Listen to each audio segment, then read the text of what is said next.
ಎಲ್ಲರಿಗೂ ನಮಸ್ಕಾರ. ಇಂದಿನ ನಮ್ಮ ಚರ್ಚೆಗೆ ಸ್ವಾಗತ. ಇಂದು ನಾವು ಬಹಳ ಆಳವಾದ, ಆಸಕ್ತಿಕರವಾದ ಒಂದು ವಿಷಯದ ಬಗ್ಗೆ ಮಾತಾಡಲಿದ್ದೇವೆ. ಅದು ಗಾಯತ್ರಿ ಮಂತ್ರ. ನಮ್ಮ ಕೈಯಲ್ಲಿ ಗಾಯತ್ರಿ ಚೈತನ್ಯ ಅನ್ನೋ ಗ್ರಂಥದ ಕೆಲವು ಆಯ್ದ ಭಾಗಗಳಿವೆ. ಸಾಮಾನ್ಯವಾಗಿ ಮಂತ್ರ ಅಂದ ತಕ್ಷಣ ನಮ್ಗೆ ನೆನ್ಪಾಗೋದು ಒಂದು ಧಾರ್ಮಿಕ ಆಚರಣೆ, ಭಕ್ತಿ, ಶ್ರದ್ಧೆ ಅಂತ. ಆದ್ರೆ ಒಂದು ಶಬ್ದಗಳ ಗುಚ್ಛ ನಮ್ಮ ಮೇಲೆ ಹೇಗೆ ಪ್ರಭಾವ ಬೀರಬಹುದು? ಜಪ ಮಾಡೋಕೆ ಬರೀ ಬಾಯಲ್ಲಿ ಹೇಳೋದು ಒಂದೇ ದಾರಿನಾ? ಬೇರೆ ವಿಧಾನಗಳು ಇವೆಯಾ? ಈ ಎಲ್ಲಾ ಪ್ರಶ್ನೆಗಳಿಗೆ ಉತ್ತರ ಹುಡ್ಕೋಣ ಬನ್ನಿ. ಹೌದು, ಇವತ್ತಿನ ನಮ್ಮ ಚರ್ಚೆಯ ಗುರಿ ಕೇವಲ ಗಾಯತ್ರಿ ಮಂತ್ರದ ಮಹತ್ವವನ್ನು ಹೊಗಳೋದಲ್ಲ, ಬದಲಾಗಿ ಈ ಗಾಯತ್ರಿ ಚೈತನ್ಯ ಗ್ರಂಥದ ಆಧಾರದ ಮೇಲೆ ಆ ಮಂತ್ರ ಹೇಗೆ ಕೆಲಸ ಮಾಡುತ್ತೆ ಅಂತ ಅರ್ಥ ಮಾಡಿಕೊಳ್ಳೋದು. ಅದು ನಮ್ಮ ಪ್ರಜ್ಞೆಯ ಮೇಲೆ ಹೇಗೆ ಪರಿಣಾಮ ಬೀರುತ್ತೆ ಮತ್ತೆ ಅದರ ಫಲವನ್ನ ಹೆಚ್ಚಿಸ್ಕೊಳ್ಳೋಕೆ ಯಾವೆಲ್ಲ ವಿಧಾನಗಳಿವೆ ಅಂತ ನೋಡೋಣ. ಸರಿ, ಹಾಗಾದ್ರೆ ಶುರು ಮಾಡೋಣ. ನನ್ನ ಮೊದಲನೇ ಪ್ರಶ್ನೆನೇ ಇದು. ಕೇವಲ ಕೆಲವು ಶಬ್ದಗಳನ್ನ ಮತ್ತೆ ಮತ್ತೆ ಹೇಳೋದ್ರಿಂದ ನಮ್ಮೊಳಗೆ ಬದಲಾವಣೆ ಆಗೋದು ಹೇಗೆ ಸಾಧ್ಯ? ಇದು ಕೇಳೋಕೆ ಸ್ವಲ್ಪ ವಿಚಿತ್ರ ಅಲ್ವಾ? ಖಂಡಿತ ಇದು ಬಹಳ ಒಳ್ಳೆ ಪ್ರಶ್ನೆ. ಗಾಯತ್ರಿ ಚೈತನ್ಯ ಗ್ರಂಥದಲ್ಲಿ ಇದನ್ನ ಬಹಳ ಸುಂದರವಾಗಿ ವಿವರಿಸಿದ್ದಾರೆ. ಏನಂದ್ರೆ, ನಾವು ಜಪ ಶುರು ಮಾಡಿದಾಗ ಅದು ಕೇವಲ ಒಂದು ಯಾಂತ್ರಿಕ ಕ್ರಿಯೆ ಆಗಿ ಉಳಿಯಲ್ಲ. ಸಾಧಕನ ಆತ್ಮಕ್ಕೂ ಆ ಮಂತ್ರದ ಶಕ್ತಿಗೂ ಒಂದು ಅದೃಶ್ಯ ಸಂಬಂಧ ಏರ್ಪಡುತ್ತೆ. ಅದೃಶ್ಯ ಸಂಬಂಧ? ಹೌದು, ಅದನ್ನ ಆತ್ಮ ಸಂಬಂಧ ಅಂತ ಕರೆದಿದ್ದಾರೆ. ಈ ಸಂಪರ್ಕ ಆದ ತಕ್ಷಣ ಒಂದು ಸೂಕ್ಷ್ಮ ಚೈತನ್ಯಮಯ ವಿದ್ಯುದ್ಧಾರೆ ನಮ್ಮೊಳಗೆ ಹರಿಯೋಕ್ ಶುರುವಾಗತ್ತೆ. ಒಂದು ನಿಮಿಷ, ಸೂಕ್ಷ್ಮ ಚೈತನ್ಯಮಯ ವಿದ್ಯುದ್ಧಾರೆ ಅಂದಾಗ ಇದು ಕೇವಲ ಒಂದು ರೂಪಕನ, ಅಂದ್ರೆ ಕಾವ್ಯಾತ್ಮಕವಾಗಿ ಹೇಳಿರೋ ಮಾತೆ, ಅಥವಾ ನಿಜವಾಗಿಯೂ ಏನಾದ್ರೂ ಬದಲಾವಣೆ ಆಗತ್ತಾ? ಇದು ಬಹಳ ಮುಖ್ಯವಾದ ಪ್ರಶ್ನೆ. ಈ ಗ್ರಂಥದ ಪ್ರಕಾರ ಇದು ರೂಪಕಕ್ಕಿಂತ ಹೆಚ್ಚು. ಆದರೆ ಇದನ್ನು ನಾವು ಆಧುನಿಕ ಉಪಕರಣಗಳಿಂದ ಅಳೆಯೋ ವಿದ್ಯುತ್ ಅಂತ ತಿಳಿಬಾರದು. ಇದು ಪ್ರಾಣಶಕ್ತಿಯ ಒಂದು ಸೂಕ್ಷ್ಮ ರೂಪ. ಸರಳವಾಗಿ ಹೇಳೋದಾದ್ರೆ, ಒಂದು ನಿರ್ದಿಷ್ಟ ಧ್ವನಿಯ ಕಂಪನ ನಮ್ಮ ಮೆದುಳಿನ ತರಂಗಗಳ ಮೇಲೆ ಪರಿಣಾಮ ಬೀರುತ್ತೆ ಅಂತ ಇವತ್ತು ವಿಜ್ಞಾನವೂ ಒಪ್ಕೊಳತ್ತಲ್ವಾ? ಹೌದು, ಮ್ಯೂಸಿಕ್ ಥೆರಪಿ ಎಲ್ಲ ಇದೇ ತತ್ವದ ಮೇಲೆ ಕೆಲಸ ಮಾಡೋದು. ಅದೇ ರೀತಿ ಈ ಮಂತ್ರದ ಕಂಪನ ನಮ್ಮ ಮನಸ್ಸು, ಬುದ್ಧಿ, ಚಿತ್ತ ಮತ್ತು ಅಹಂಕಾರ, ಈ 4 ಆಂತರಿಕ ಆಯಾಮಗಳ ಮೇಲೆ ನೇರವಾಗಿ ಕೆಲಸ ಮಾಡುತ್ತೆ. ಹಾಗೆ ಅಂದ್ರೆ ನಮ್ಮ ಆಂತರಿಕ ಸಿಸ್ಟಮ್ ಅನ್ನ ರೀಕ್ಯಾಲಿಬ್ರೇಟ್ ಮಾಡಿದ ಹಾಗೆ. ನಿಖರವಾಗಿ. ಈ ಶಕ್ತಿ ನಮ್ಮ ಮನಸ್ಸಿನ ಕತ್ತಲೆ ಕೋಣೆಯಲ್ಲಿ ಒಂದು ಟಾರ್ಚ್ ಆನ್ ಮಾಡದ ಹಾಗೆ. ಆ ಬೆಳಕಿಗೆ ನಮ್ಮಲ್ಲಿರೋ ನಕಾರಾತ್ಮಕ ಯೋಚನೆಗಳು, ಕೆಟ್ಟ ಗುಣಗಳು ತಾವಾಗಿಯೇ ಮಾಯವಾಗ್ತವೆ.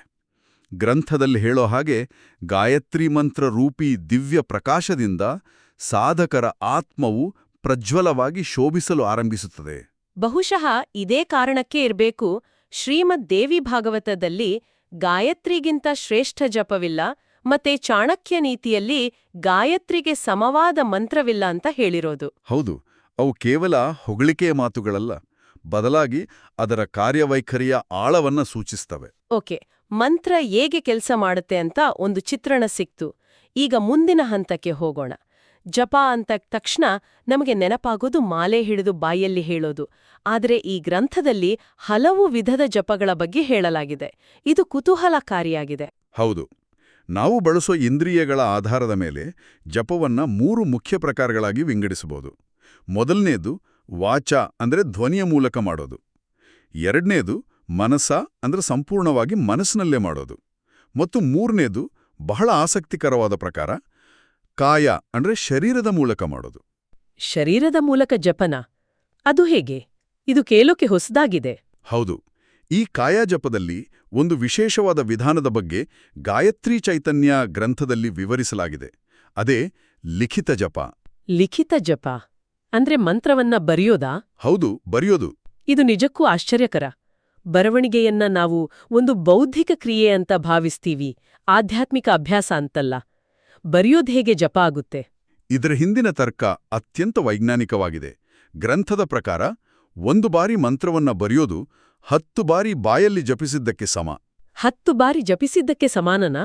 ಹೌದು, ಯಾಕಂದ್ರೆ ನೀವು ಬರೆಯುವಾಗ ಕನಿಷ್ಠ 3 ಇಂದ್ರಿಯಗಳು ಒಂದೇ ಕೆಲಸದಲ್ಲಿ ತೊಡಗಿರ್ತವೆ. ನಿಮ್ಮ ಕೈ ಅಕ್ಷರಗಳನ್ನ ರೂಪಿಸುತ್ತಿರುತ್ತೆ, ನಿಮ್ಮ ಕಣ್ಣುಗಳು ಅದನ್ನ ನೋಡ್ತಿರುತ್ತೆ, ಮತ್ತೆ ನಿಮ್ಮ ಮನಸ್ಸು ಆ ಮಂತ್ರವನ್ನ ಉಚ್ಚರಿಸುತ್ತಿರುತ್ತೆ. ಇದು ನಿಜ. ಸಾಮಾನ್ಯವಾಗಿ ಜಪ ಮಾಡುವಾಗ ಮನಸ್ಸು ಎಲ್ಲೆಲ್ಲೋ ಓಡ್ತಿರುತ್ತೆ, ಆದ್ರೆ ಬರೆಯುವಾಗ ಬೇರೆ ಯೋಚನೆ ಮಾಡೋಕೆ ಅವಕಾಶನೇ ಇರಲ್ಲ. ನನಗೆ ಶಾಲಾ ದಿನಗಳು ನೆನಪಾಗ್ತಿವೆ. ತಪ್ಪು ಮಾಡಿದಾಗ ಇಂಪೋಸಿಷನ್ ಬರ್ಸ್ತಾ ಇದ್ರು, 100 ಬಾರಿ ಬರಿ, 500 ಬಾರಿ ಬರಿ ಅಂತ. ಬಹುಶಃ ಅದರ ಹಿಂದಿನ ಉದ್ದೇಶವೂ ಇದೇ ಇರಬಹುದೇನೋ, ಆ ವಿಷಯ ಮನಸ್ಸಿನಲ್ಲಿ ಆಳವಾಗಿ ಇಳಿಯಲಿ ಅಂತ. ಅತ್ಯುತ್ತಮ ಹೋಲಿಕೆ. ಉದ್ದೇಶ ಅದೇ. ಇಲ್ಲಿ ಇನ್ನೊಂದು ಸೂಕ್ಷ್ಮವಾದ ಅಂಶವಿದೆ. ಕೇವಲ ಯಾಂತ್ರಿಕವಾಗಿ ಬರೆಯೋದಕ್ಕೂ ಅದರ ಅರ್ಥವನ್ನ ಅರಿತು ಬರೆಯೋದಕ್ಕೂ ಅಜಗಜಾಂತರ ವ್ಯತ್ಯಾಸವಿದೆ. ಗ್ರಂಥದಲ್ಲಿ ಹೇಳೋ ಹಾಗೆ ಮಂತ್ರದ ಅರ್ಥವನ್ನ ಮನಸ್ಸಿನಲ್ಲಿಟ್ಕೊಂಡು ಶ್ರದ್ಧೆಯಿಂದ ಬರೆದರೆ 1 ಬಾರಿ ಬರೆಯೋದು 1000 ಬಾರಿ ಜಪ ಮಾಡಿದ್ದಕ್ಕೆ ಸಮವಾಗುತ್ತೆ. 10ರಿಂದ ನೇರವಾಗಿ 1000ಕ್ಕೆ. ಅಂದ್ರೆ ಕ್ರಿಯೆಯ ಹಿಂದಿನ ಭಾವನೆಗೆ, ಅರಿವಿಗೆ ಎಷ್ಟು ಮಹತ್ವವಿದೆ ಅನ್ನೋದು ಇದರಿಂದ ಗೊತ್ತಾಗತ್ತೆ. ಹೌದು. ಸರಿ, ಹಾಗಾದ್ರೆ ಈಗ ಇನ್ನೊಂದು ಇಂದ್ರಿಯದ ಕಡೆ ಗಮನ ಹರಿಸೋಣ. ನಮ್ಮ ಕಿವಿ ಮತ್ತು ಧ್ವನಿ. ಮಂತ್ರವನ್ನು ಹೇಳುವಾಗ ಎಷ್ಟು ಜೋರಾಗಿ ಹೇಳಬೇಕು ಅನ್ನೋದಕ್ಕೂ ಮಹತ್ವ ಇದೆಯಾ? ಇಲ್ಲಿಯೇ ಹೆಚ್ಚಿನವರು ತಪ್ಪು ತಿಳ್ಕೊಂಡಿರ್ತಾರೆ. ಗಾಯತ್ರಿ ಚೈತನ್ಯ ಗ್ರಂಥವು ಶಾಂಡಿಲ್ಯ ಋಷಿಗಳ ಅಭಿಪ್ರಾಯವನ್ನ ಉಲ್ಲೇಖಿಸುತ್ತೆ. ಅದರ ಪ್ರಕಾರ ಶಬ್ದದ ಆಧಾರದ ಮೇಲೆ ಜಪವನ್ನ 3 ವಿಧಗಳಾಗಿ ವಿಂಗಡಿಸಬಹುದು. ಮೊದಲನೇದು ವಾಚಿಕ ಅಥವಾ ವೈಖರಿ ಜಪ. ಅಂದ್ರೆ ಪಕ್ಕದಲ್ಲಿರುವವರೆಗೂ ಸ್ಪಷ್ಟವಾಗಿ ಕೇಳಿಸುವಂತೆ ಜೋರಾಗಿ ಉಚ್ಚರಿಸುವುದು. ಹೌದು, ದೇವಸ್ಥಾನಗಳಲ್ಲಿ, ಸಾಮೂಹಿಕ ಪ್ರಾರ್ಥನೆಗಳಲ್ಲಿ ನಾವು ಸಾಮಾನ್ಯವಾಗಿ ನೋಡೋದಿದನ್ನೇ. ಎರಡನೆಯದು ಉಪಾಂಶು ಜಪ. ಇದರಲ್ಲಿ ತುಟಿ, ನಾಲಿಗೆ ಚಲಿಸುತ್ತೆ, ಆದರೆ ಶಬ್ದ ನಮಗೆ ಮಾತ್ರ ಪಿಸುಗುಟ್ಟಿದ ಹಾಗೆ ಕೇಳಿಸುತ್ತೆ. ಮೂರನೇದು ಮತ್ತು ಅತ್ಯಂತ ಪ್ರಮುಖವಾದದ್ದು ಮಾನಸ ಜಪ. ಇದರಲ್ಲಿ ತುಟಿ, ನಾಲಿಗೆ ಯಾವುದೂ ಅಲುಗಾಡಲ್ಲ. ಸಂಪೂರ್ಣ ಜಪ ಮನಸ್ಸಿನಲ್ಲೇ ನಡೆಯುತ್ತೆ. ಸರಿ, ಈ 3ರಲ್ಲಿ ಯಾವುದು ಹೆಚ್ಚು ಪರಿಣಾಮಕಾರಿ? ಅವುಗಳ ಫಲದಲ್ಲಿ ಎಷ್ಟು ವ್ಯತ್ಯಾಸವಿದೆ? ಇಲ್ಲಿ ಬರೋ ಉತ್ತರ ನಮ್ಮ ಸಾಮಾನ್ಯ ನಂಬಿಕೆಯನ್ನ ಸಂಪೂರ್ಣವಾಗಿ ತಲೆಕೆಳಗು ಮಾಡುತ್ತೆ. ಶಾಂಡಿಲ್ಯ ಋಷಿಗಳ ಪ್ರಕಾರ ವಾಚಿಕ ಜಪಕ್ಕಿಂತ ಉಪಾಂಶು ಜಪ 1000 ಪಟ್ಟು ಹೆಚ್ಚು ಫಲ ನೀಡುತ್ತೆ. 1000 ಪಟ್ಟು ಅಂದ್ರೆ ಪಿಸುಮಾತಿನಲ್ಲಿ ಹೇಳೋದು ಜೋರಾಗಿ ಹೇಳೋದಕ್ಕಿಂತ 1000 ಪಟ್ಟು ಉತ್ತಮನಾ? ಹೌದು. ಆದರೆ ಅಷ್ಟಕ್ಕೆ ನಿಲ್ಲಲ್ಲ. ಉಪಾಂಶು ಜಪಕ್ಕಿಂತ ಮಾನಸ ಜಪ 1,000,000 ಪಟ್ಟು ಹೆಚ್ಚು ಫಲ ನೀಡುತ್ತೆ ಅಂತ ಅವ್ರು ಹೇಳ್ತಾರೆ. ಒಂದ್ ನಿಮಿಷ, 1,000,000 ಪಟ್ಟು ಇದು ನಂಬೋಕೆ ಸ್ವಲ್ಪ ಕಷ್ಟ ಆಗ್ತಿದೆ. ನಾವು ಸಾಮಾನ್ಯವಾಗಿ ದೇವಸ್ಥಾನಗಳಲ್ಲಿ, ಪೂಜೆಗಳಲ್ಲಿ ಎಲ್ಲರೂ ಸೇರಿ ಜೋರಾಗಿ ಮಂತ್ರ ಹೇಳೋದನ್ನ ನೋಡ್ತೀವಿ. ಅದಕ್ಕೆ ಹೆಚ್ಚು ಶಕ್ತಿ ಅಂತ ಭಾವಿಸ್ತೀವಿ. ಆದ್ರೆ ಈ ಗ್ರಂಥ ಹೇಳ್ತಿರೋದು ಅದಕ್ಕೆ ಸಂಪೂರ್ಣವಾಗಿ ವಿರುದ್ಧವಾದ ಮಾತು. ಖಂಡಿತ. ಇದರ ಹಿಂದಿನ ತತ್ವ ಬಹಳ ಸರಳ. ಶಕ್ತಿಯು ಹೊರಗೆ ಹೋದಷ್ಟು ಚದುರಿ ಹೋಗುತ್ತೆ, ಒಳಗೆ ಉಳಿದಷ್ಟು ಕೇಂದ್ರೀಕೃತವಾಗುತ್ತೆ. ವಾಚಿಕ ಜಪದಲ್ಲಿ ಶಕ್ತಿ ಧ್ವನಿಯ ಮೂಲಕ ಹೊರ ಹೋಗುತ್ತೆ.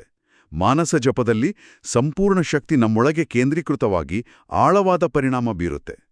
ಗಾಯತ್ರಿ ತಂತ್ರ ಅನ್ನೋ ಇನ್ನೊಂದು ಗ್ರಂಥದಲ್ಲೂ ಇದೇ ಮಾತನ್ನ ಹೇಳಲಾಗಿದೆ. ಅಲ್ಲೂ ಇದೇ ತರಹ ಇದೆಯಾ? ಹೌದು. ಅಲ್ಲಿನ 140ನೇ ಶ್ಲೋಕದ ಪ್ರಕಾರ ಉಪಾಂಶು ಜಪ 100 ಪಟ್ಟು, ಮಾನಸ ಜಪ 1000 ಪಟ್ಟು ಹೆಚ್ಚು ಫಲ ನೀಡುತ್ತೆ. ಓಕೆ, ಒಂದು ಕಡೆ 1000 ಕೋಟಿ ಅಂತಿದೆ, ಇನ್ನೊಂದು ಕಡೆ 100,000. ಸಂಖ್ಯೆಗಳು ಬೇರೆ ಇರ್ಬೋದು, ಆದ್ರೆ 2 ಗ್ರಂಥಗಳು ಒಂದೇ ದಿಕ್ಕನ್ನ ಸ್ಪಷ್ಟವಾಗಿ ತೋರಿಸ್ತಿವೆ. ಬಾಹ್ಯ ಪ್ರಪಂಚದಿಂದ ನಮ್ಮ ಗಮನವನ್ನ ಎಷ್ಟು ಒಳಮುಖವಾಗಿ ತಿರುಗಿಸ್ತೀವೋ ಅಷ್ಟು ಒಳ್ಳೇದು. ನಿಖರವಾಗಿ. ಸಾರಾಂಶ ಒಂದೇ: ಆಂತರಿಕ ಜಪವೇ ಶ್ರೇಷ್ಠ. ಇದಕ್ಕಾಗಿಯೇ ಗಾಯತ್ರಿ ಚೈತನ್ಯ ಗ್ರಂಥವು ಗಾಯತ್ರಿ ಮಂತ್ರವನ್ನ ವಾಚಿಕವಾಗಿ, ಅಂದ್ರೆ ಜೋರಾಗಿ ಜಪಿಸಬಾರ್ದು ಅಂತ ಸ್ಪಷ್ಟವಾಗಿ ಹೇಳುತ್ತೆ. ಹಾಗಾದ್ರೆ ವಾಚಿಕ ಜಪಕ್ಕೆ ಬೆಲೆಯೇ ಇಲ್ವಾ? ಅದರಿಂದ ಏನೋ ಪ್ರಯೋಜನ ಇಲ್ವಾ? ಇಲ್ಲ, ಹಾಗಲ್ಲ. ಪ್ರತಿಯೊಂದಕ್ಕೂ ಅದರದ್ದೇ ಆದ ಸ್ಥಾನವಿದೆ. ವಾಚಿಕ ಜಪದಿಂದ ವೇದ ಪಾರಾಯಣದ ಫಲ ಸಿಗುತ್ತೆ ಅಂತ ಶಾಂಡಿಲ್ಯ ಋಷಿಗಳು ಹೇಳ್ತಾರೆ. ಅಂದ್ರೆ ಆರಂಭಿಕ ಹಂತದಲ್ಲಿ ಮನಸ್ಸನ್ನ ನಿಲ್ಲಿಸೋಕೆ ಇದು ಸಹಕಾರಿ. ಆದರೆ ಉನ್ನತ ಹಂತಗಳಿಗೆ ಹೋಗೋಕೆ ಉಪಾಂಶು ಮತ್ತು ಮಾನಸ ಜಪಗಳೇ ಅತ್ಯಂತ ಪರಿಣಾಮಕಾರಿ. ಓಕೆ, ಇದು ಹಂತ ಹಂತವಾಗಿ ಸಾಗೋ ಒಂದು ಪ್ರಕ್ರಿಯೆ. ನಾವು ಇಲ್ಲಿವರೆಗೂ ತುಟಿಗಳಿಂದ ಪಿಸುಮಾತಿಗೆ, ಪಿಸುಮಾತಿನಿಂದ ಮನಸ್ಸಿಗೆ ಬಂದಿದೀವಿ. ಈ ಪಯಣ ಇನ್ನಷ್ಟು ಸೂಕ್ಷ್ಮವಾಗುತ್ತೆ ಅಂತ ಅನ್ಸುತ್ತಿದೆ. ಗ್ರಂಥದಲ್ಲಿ ಉಸಿರಾಟ ಮತ್ತು ಪ್ರಜ್ಞೆಯ ಮಟ್ಟವನ್ನ ಆಧರಿಸಿದ ಜಪಗಳ ಬಗ್ಗೆಯೂ ಹೇಳಲಾಗಿದೆಯಲ್ವಾ? ಹೌದು. ಸಾಧನೆ ಮುಂದುವರೆದಂತೆ ಜಪ ಇನ್ನಷ್ಟು ಸೂಕ್ಷ್ಮ ಮತ್ತು ಶಕ್ತಿಶಾಲಿಯಾಗುತ್ತೆ. ಉಸಿರಾಟದ ಆಧಾರದ ಮೇಲೆ 2 ಮುಖ್ಯ ವಿಧಾನಗಳು ಇವೆ. ಮೊದಲನೇದು ಸಗರ್ಭ ಜಪ. ಇದರಲ್ಲಿ ಉಸಿರನ್ನ ಒಳಗೆಳೆದುಕೊಂಡು ಅದನ್ನ ಶ್ವಾಸಕೋಶದಲ್ಲಿ ಹಿಡಿದಿಟ್ಕೊಂಡು ಅಂದ್ರೆ ಅಂತಹ ಕುಂಭಕ ಸ್ಥಿತಿಯಲ್ಲಿ ಜಪಿಸಲಾಗುತ್ತೆ. ಅಂದ್ರೆ ಪ್ರಾಣಾಯಾಮದ ಜೊತೆ ಜಪವನ್ನ ಸೇರಿಸಿದ ಹಾಗೆ. ಇದರ ಉದ್ದೇಶವೇನು? ಇದನ್ನ ಒಂದು ರೀತಿ ಪ್ರೆಷರ್ ಕುಕ್ಕರ್ ತರ ಯೋಚಿಸ್ಬೋದು. ಉಸಿರನ್ನ ಒಳಗೆ ಕಟ್ಟಿಹಾಕಿದಾಗ ನಮ್ಮೊಳಗೆ ಪ್ರಾಣಶಕ್ತಿಯ ಒತ್ತಡ ಹೆಚ್ಚಾಗುತ್ತೆ. ಆ ಸ್ಥಿತಿಯಲ್ಲಿ ಜಪ ಮಾಡಿದಾಗ ಮಂತ್ರದ ಶಕ್ತಿ ನಮ್ಮ ಪ್ರತಿ ಜೀವಕೋಶದ ಮಟ್ಟದಲ್ಲಿ ಇಳಿಯುತ್ತೆ. ವಾವ್, ಇದು ಅದ್ಭುತವಾದ ವಿವರಣೆ. ಹಾಗಾದ್ರೆ ಎರಡನೇ ವಿಧಾನ? ಎರಡನೇದು ಅಗರ್ಭ ಜಪ. ಇದು ಅದಕ್ಕೆ ವಿರುದ್ಧ. ಇದರಲ್ಲಿ ಉಸಿರನ್ನ ಸಂಪೂರ್ಣವಾಗಿ ಹೊರಗೆ ಬಿಟ್ಟು ಶ್ವಾಸಕೋಶ ಖಾಲಿ ಇದ್ದಾಗ ಅಂದ್ರೆ ಬಾಹ್ಯ ಕುಂಭಕ ಸ್ಥಿತಿಯಲ್ಲಿ ಜಪಿಸಲಾಗುತ್ತೆ. ಇಲ್ಲಿ ನಾವು ನಮ್ಮೊಳಗೆ ಒಂದು ಶೂನ್ಯವನ್ನು ಸೃಷ್ಟಿಸ್ತೀವಿ. ಆ ನಿಶ್ಶಬ್ದದ ಸ್ಥಿತಿಯಲ್ಲಿ ಮನಸ್ಸು ಬೇಗನೆ ಲೀನವಾಗುತ್ತೆ. ಇದು ಬಹಳ ಆಳವಾದ ವಿಷಯ. ಇನ್ನು ಪ್ರಜ್ಞೆಯ ಆಧಾರದ ಮೇಲೂ ವಿಧಗಳಿವೆ ಅಂತ ಹೇಳಿದ್ರಿ. ಅವು ಯಾವುವು? ಹೌದು, ಇಲ್ಲಿ 2 ಹಂತಗಳಿವೆ. ಮೊದಲನೆಯದು ಜಪ, ಅಂದ್ರೆ ನಾವು ಪ್ರಯತ್ನಪೂರ್ವಕವಾಗಿ ಮಂತ್ರವನ್ನ ಹೇಳೋದು. ಆದ್ರೆ ಎರಡನೆಯದು ಅಜಪ ಜಪ. ಇದು ಅತ್ಯಂತ ಉನ್ನತ ಸ್ಥಿತಿ. ಅಜಪ ಜಪ ಅಂದ್ರೆ ಜಪ ಮಾಡದೇ ಇರೋ ಜಪನಾ? ಹೌದು, ಒಂದು ರೀತಿಯಲ್ಲಿ ಹಾಗೆ. ಇದರಲ್ಲಿ ನಮ್ಮ ಜಾಗೃತ ಮನಸ್ಸು ಜಪವನ್ನು ನಿಲ್ಲಿಸಿದ್ರೂ ಕೂಡ ಅದು ಯಾವುದೇ ಪ್ರಯತ್ನವಿಲ್ಲದೆ ತನ್ನಷ್ಟಕ್ಕೆ ತಾನೇ ನಿರಂತರವಾಗಿ ನಮ್ಮ ಅಸ್ತಿತ್ವದ ಹಿನ್ನೆಲೆಯಲ್ಲಿ ನಡೆತಿರುತ್ತೆ. ಹೃದಯದ ಬಡಿತದಂತೆ, ಉಸಿರಾಟದಂತೆ ಅದು ನಮ್ಮ ಭಾಗವಾಗ್ಬಿಡುತ್ತೆ. ಇದು ಕೇಳೋಕೆ ಅದ್ಭುತವಾಗಿದೆ. ನಾವು ಯಾವುದಾದ್ರೂ ಒಂದು ಹಾಡನ್ನ ಹೆಚ್ಚು ಕೇಳಿದ್ರೆ ಅದು ನಮ್ಮ ತಲೆಯಲ್ಲಿ ತಾನಾಗಿಯೇ ಗುನುಗುತ್ತಿರುತ್ತೆ ಅಲ್ವಾ? ನಾವು ಪ್ರಯತ್ನ ಪಡೆದಿದ್ರೂ ಅದು ಹಿನ್ನೆಲೆಯಲ್ಲಿ ಓಡ್ತಿರುತ್ತೆ. ಇದು ಅದೇ ರೀತಿಯ ಅನುಭವದ ಒಂದು ಆಧ್ಯಾತ್ಮಿಕ ಆವೃತ್ತಿ ಇರಬಹುದಾ? ಅತ್ಯುತ್ತಮ ಹೋಲಿಕೆ. ಇದು ಅದೇ ತತ್ವ. ಆದ್ರೆ ಇಲ್ಲಿ ಅದು ಮನರಂಜನೆಯ ಮಟ್ಟದಲ್ಲಿರದೆ ಪ್ರಜ್ಞೆಯ ಮಟ್ಟದಲ್ಲಿರುತ್ತೆ. ಇನ್ನು ಉದ್ದೇಶದ ಆಧಾರದ ಮೇಲೆ ತಾರಕ ಜಪ ಮತ್ತೆ ಮಾರಕ ಜಪ ಅಂತಾನೂ ಇದೆ. ಸರಿ. ಕೊನೆಯದಾಗಿ ವಿಶೇಷ ಜಪ ಅಂತ ಒಂದನ್ನ ಉಲ್ಲೇಖಿಸಲಾಗಿದೆ. ಸುಷುಮ್ನಾ ನಾಡಿ ಜಪ. ಇದರ ವಿಶೇಷತೆ ಏನು? ಇದು ಇಲ್ಲಿಯವರೆಗೆ ಚರ್ಚಿಸಿದ ಎಲ್ಲ ಜಪಗಳಿಂದ ಭಿನ್ನವಾದ ಮತ್ತು ಅತ್ಯುನ್ನತ ವಿಧಾನ ಅಂತ ಗಾಯತ್ರಿ ಚೈತನ್ಯ ಗ್ರಂಥದಲ್ಲಿ ಹೇಳಲಾಗಿವೆ. ಇದನ್ನ ಗುರುವಿನ ಮಾರ್ಗದರ್ಶನದಿಂದಲೇ ಕಲಿಬೇಕು ಅಂತ ಸ್ಪಷ್ಟವಾಗಿ ಎಚ್ಚರಿಸಲಾಗಿದೆ. ಇದು ನಮ್ಮ ಕೇಂದ್ರ ನರಮಂಡಲಕ್ಕೆ ಸಂಬಂಧಿಸಿದ ಸುಷುಮ್ನಾ ನಾಡಿಯ ಮೇಲೆ ಗಮನ ಕೇಂದ್ರೀಕರಿಸುತ್ತೆ.